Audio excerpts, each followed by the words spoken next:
ನಮಸ್ತೆ ಎಲ್ಲರಿಗೂ. S R no ನೋಡೋಣ. ಇಲ್ಲಿ 5 ಕಾರ್ಡ್ ಇಡ್ತೀನಿ, 5ರಲ್ಲಿ ಯಾವ್ದಾದ್ರು ಒಂದನ್ನ ಆಯ್ಕೆ ಮಾಡಿ. ಸೊ ನಿಮ್ಗೆ ಏನ್ ಬರುತ್ತೆ ನೋಡೋಣ. ಮೊದಲನೇದು, ಎರಡನೇದು, ಮೂರನೇದು, ನಾಲ್ಕನೇದು, ಐದನೇದು.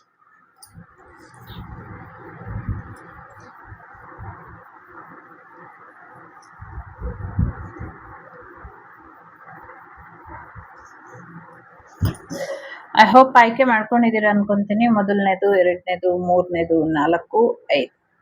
5 ಬೇಕಾದ್ರೂ ಆಯ್ಕೆ ಮಾಡಿ. ಮೊದಲನೇದು ಯಾರು ಆಯ್ಕೆ ಮಾಡಿದ್ದೀರಾ? ನೋ ಇದೆ. ಎರಡನೇದು ಎಸ್ ಇದೆ. ಮೂರನೇದು ಎಸ್ ಇದೆ. ನಾಲ್ಕನೇದು ನೋ ಇದೆ. ಐದನೇದು ವೇಟ್ ಮಾಡಿ ಅಂತ ಇದೆ. ಇಷ್ಟಾದ್ರೆ like, share and subscribe Vagdevi Kannada channel. Take care.